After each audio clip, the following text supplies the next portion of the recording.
Qu'est-ce qui distingue les États-Unis des autres pays de la planète? Est-ce la concentration des richesses ou la prévalence de la pauvreté? La paix et la tranquillité ou la violence? Peut-être est-ce tout cela à la fois. Mais les États-Unis ne sont pas que ça. Ce qui distingue véritablement ce pays, c'est sa capacité unique à régenter le monde comme il l'entend à tout prix.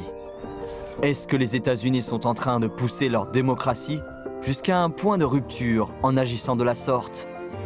Dans cette nouvelle série de CGTN, nous nous penchons sur certaines des questions qui se posent depuis longtemps aux États-Unis et sur leur impact sur le monde.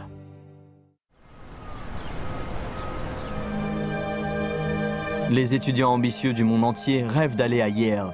Cette université d'élite est située dans la ville de New Haven, qui compte 150 000 habitants. Cependant, selon un rapport du FBI datant de 2019, le taux de criminalité de New Haven se classe parmi les 6% des villes les plus touchées par les crimes aux États-Unis et un quart de sa population vit sous le seuil de pauvreté. C'est dans ce parking que le cauchemar d'Ernest Pagan, menuisier, a commencé.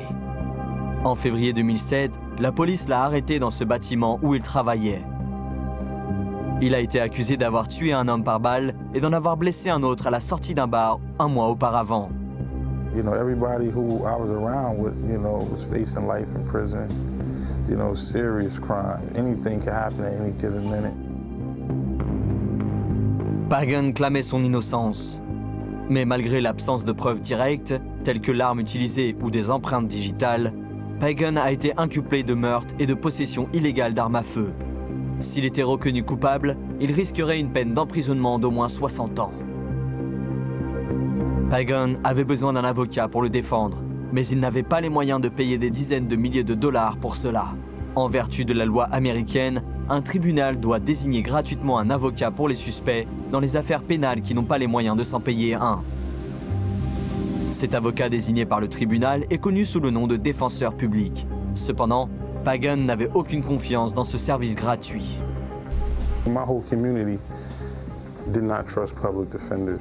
You don't got to pay a lawyer, you can't win. The public defenders is hired by the state. The prosecutors are hired by the state. They're going to work together to give you a railroad, to give you some time.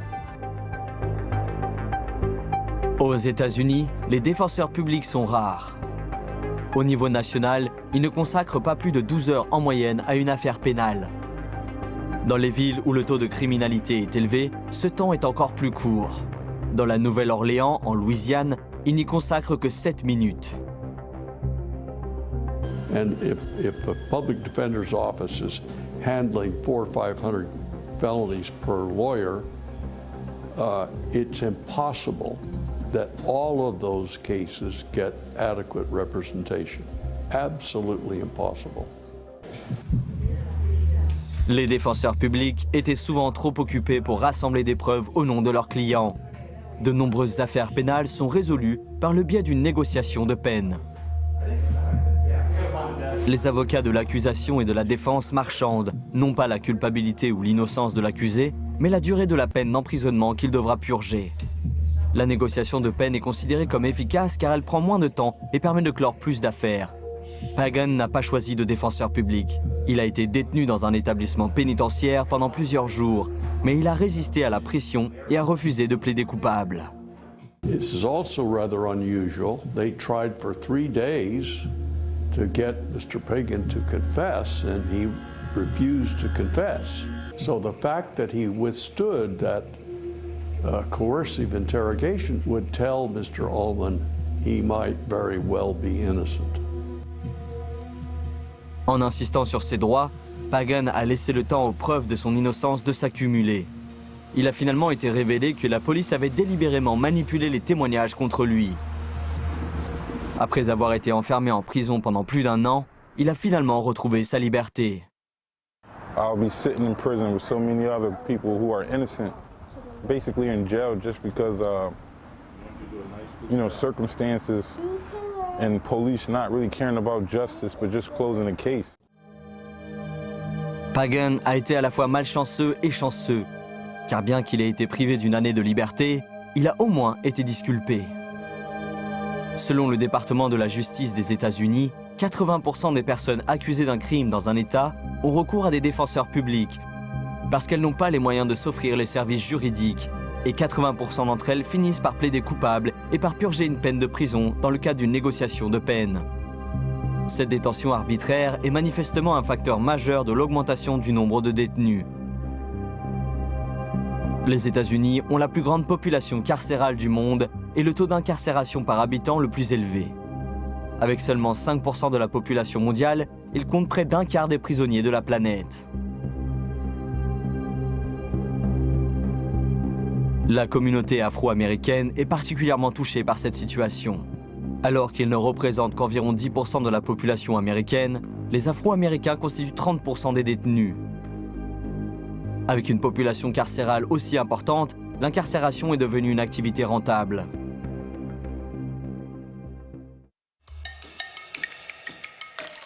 Le pénitencier de l'État de Louisiane, également connu sous le nom de prison d'Angola, est la plus grande prison des États-Unis. La prison d'Angola a été fondée en 1880 sur le site d'une plantation d'esclaves dont la superficie est équivalente à celle de Manhattan. Elle contient environ 6000 prisonniers. La plupart d'entre eux sont dans le couloir de la mort ou purgent une peine de prison à vie. 4 sur 5 sont des Afro-Américains. Étrangement, les prisonniers en détention ici sont parfois amenés à se produire devant le public. Chaque week-end d'octobre, la prison d'Angola organise un rodéo. La plupart des cow-boys qui y participent sont des détenus. Le rodéo est ouvert au grand public. Le billet coûte $20. Angola has the longest running and best known prison rodeo in the nation. It is like the Roman gladiators, yes, it is bred and circusy. Les prisonniers qui participent au spectacle ont un bref aperçu de la liberté. En même temps, le rodéo rapporte des millions de dollars à la prison chaque année. Arthur Reed était autrefois un chef de gang local. Il a purgé de nombreuses peines de prison pour tentative de meurtre et trafic de drogue. Macing, beatings, killings, all of this takes place inside of the prison system. So you have individuals that recently that was beaten to death and his spine was broken, but it was labeled as a suicide by hanging. Au cours de ces années d'incarcération, Reed s'est habitué à la violence carcérale. Mais ce qui l'a vraiment choqué, c'est la relation entre les prisons et l'esclavage, qu'il pensait appartenir à l'histoire depuis longtemps. Reed a compris que ce qui se passait à la prison d'Angola était une forme moderne d'esclavage. En 1865, à la fin de la guerre de sécession, le 13e amendement a été promulgué. Bien qu'il abolisse apparemment l'esclavage, il contient une importante ambiguïté.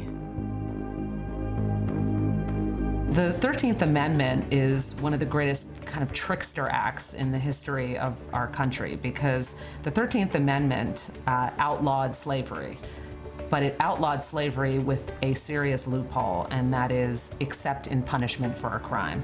So what it did was essentially it legalized slavery in the context of incarceration. In many ways, incarceration replaced slavery. It became an alternative way that was consistent with the Constitution to control black bodies and black labor. Travail acharné, gardiens autoritaires et violence. Tous ces éléments sont hérités des plantations esclavagistes et nourrissent la haine raciale.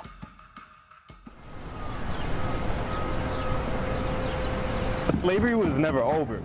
It just evolved into an acceptable form to keep black people in the position that they are because someone's benefiting off of it. If no one was benefiting off of it, they would fix it. Les profits potentiellement énormes réalisés par les prisons ont encouragé l'adoption d'une législation autorisant le fonctionnement de prisons privées dans les années 1980.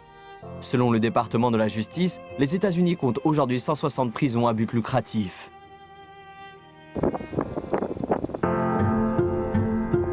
My name is Frank Smith, and I've been fighting private prisons for 20 years, very successfully, and I do it because I think they're very corrupt industry. What they do gives us more crime problems instead of less. Frank Smith a consacré les 20 dernières années à lutter contre le secteur des prisons privées. Pendant cette période, il a été le témoin de la croissance rapide de ce secteur. Les États-Unis comptent plus de prisons à but lucratif et de détenus que n'importe quel autre pays. Selon le département de la justice, 96 000 détenus étaient incarcérés dans des prisons à but lucratif en 2021. Rick White, vétéran du système de justice pénale du Texas, a aidé M. Smith à divulguer la vérité sur les prisons privées.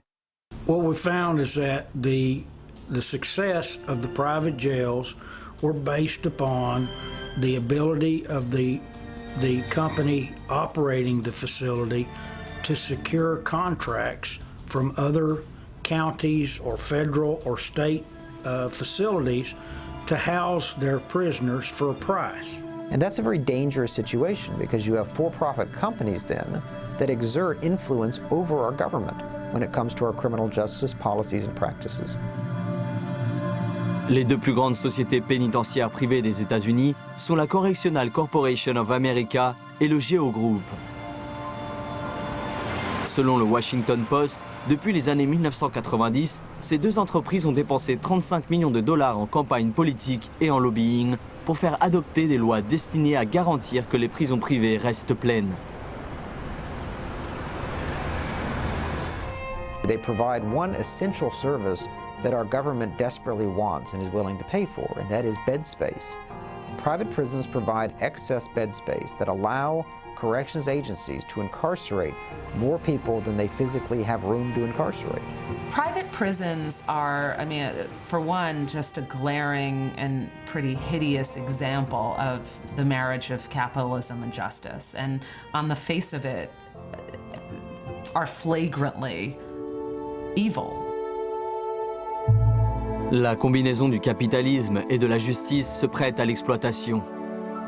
En 2009, un scandale a ébranlé le comté de Luzerne en Pennsylvanie. Un ancien juge pour enfants, Mark Chavarella, et le président du tribunal, Michael Conahan, sont accusés d'avoir envoyé en prison plus de 2000 enfants coupables de délits mineurs. En retour, les deux hommes ont reçu des pots de vin d'une valeur de 2,6 millions de dollars de la part de l'exploitant de la prison. Le documentariste local Robert May a passé plus d'un an à réaliser un documentaire sur ce scandale. The community thought he was doing a good thing, that he was a tough love judge. He had a zeal for zero tolerance, and people believed it. I believed it at the time. I thought, well, that was a good thing.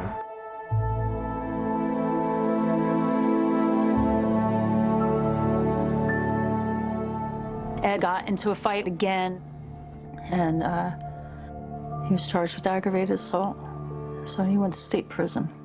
Do you remember me? Do you remember my son? An all-star wrestler?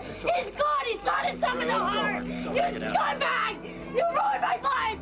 Ed's case was the worst case example of what happens in the juvenile justice system when someone takes their life. And we know there are a lot of kids that have been subject to that and have taken their life and left their families in a horrific place. En 2009, un grand jury fédéral de Pennsylvanie a reconnu les deux juges coupables de chantage, de fraude et de corruption. 2 ans plus tard, ils ont été condamnés à de lourdes peines de prison. That Judge Chavarella and Judge Conahan were actually taking money for each child that was, put away, and that the only reason these kids were going away was specifically because of the exchange of money. La question de la justice judiciaire est devenue un problème insoluble aux États-Unis. Les attentats du 11 septembre 2001 ont encore aggravé la situation. The terrorists declared war on the United States of America, and the Congress must give law enforcement all the tools necessary to protect the American people. Au lendemain des attentats du 11 septembre, les États-Unis ont adopté le Patriot Act. Cette loi permet aux autorités de détenir indéfiniment des individus s'ils sont considérés comme une menace pour la sécurité nationale. Les forces de l'ordre se sont vues accorder des pouvoirs pratiquement illimités pour fouiller des biens personnels sans autorisation, pénétrer dans des maisons privées sans mandat et procéder à des arrestations sans motif valable. I'm a New Yorker. I'm a photographer. I use my camera to capture what's going on in my city. I remember one time I was walking with my boy. We're walking towards my house. I hear the hammer from the gun click, right? It's a robbery. So what do? Do I run? I turn around, it's a bunch of cops behind me, unannounced, with guns drawn. Solveig était terrifié à la possibilité d'être arrêté ou même de se faire tirer dessus par la police sur la base d'accusations purement gratuites. Mais les droits de l'homme des citoyens américains ne sont pas les seuls à être arbitrairement violés par les forces de l'ordre américaines. Les citoyens étrangers en sont également victimes. Après les attentats du 11 septembre, au nom de la guerre contre le terrorisme, les États-Unis ont créé des prisons noires dans plus de 50 pays et régions, où ils ont eu recours à la torture pour extorquer des aveux à des suspects de terrorisme et où ils les ont détenus illégalement. Il s'agit notamment de la prison d'Abu Ghraib en Irak et de la prison de Bagram en Afghanistan. Mais la prison qui a fait l'objet des critiques internationales les plus vives est celle que les États-Unis ont créée à Guantanamo Bay, à Cuba. Les détenus, dont la plupart étaient originaires du Moyen-Orient et d'Afrique, n'ont été ni inculpés ni condamnés. Ils n'ont pas eu accès à des avocats ni à des procédures judiciaires et ils ne savaient pas quand ils retrouveraient un jour la liberté. Le citoyen mauritanien Mohamedou Ould Slaoui était l'un d'entre eux. The first 70 days, no sleep. 70 days. I was taken away with those people because of my cousin, you know, my cousin who was a friend to the late Osama bin Laden, but he was his friend. He never did anything with him. And even if he did, that's none of my problem. I'm just saying so that people understand this. This is a call coming from the United States of America, kidnap this man. And this is like so horrific because even in America you cannot do that to the people, but you can do that to the people in Africa. You can do that people in the Middle East. Mohamedou Ould Slaoui a été détenu à Guantanamo pendant 14 ans. En 2005, il a écrit un livre sur son expérience dans la prison. Des années plus tard, lorsque le journal de Guantanamo a été publié, il est devenu immédiatement un best-seller. Monsieur Slaoui souhaite que davantage de personnes sachent ce qui se passe à Guantanamo et soient conscientes du mépris du gouvernement américain pour les droits de l'homme. The United States of America is bashing other countries. They don't respect human rights, but they don't respect human rights themselves.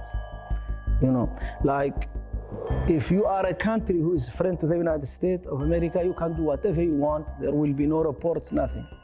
If you are not a friend of the United States, you are a human rights abuser. You know, and that's a mockery of human rights because human rights violations are very serious business. No one should be put in prison without due process. No one should be tortured. We all human beings. En septembre 2021, le Comité contre la torture des Nations Unies a mis en lumière la question de la détention illégale et de la torture dans les prisons noires de la CIA à l'étranger. Le groupe d'experts indépendants sur les droits de l'homme du Conseil des droits de l'homme des Nations Unies a qualifié ces pratiques de tâches sur l'engagement du gouvernement américain en faveur de l'état de droit. Il est clair qu'un pays qui recourt habituellement au mensonge, tourne le dos à l'état de droit et ignore les droits de l'homme est condamné à rester une superpuissance de l'injustice.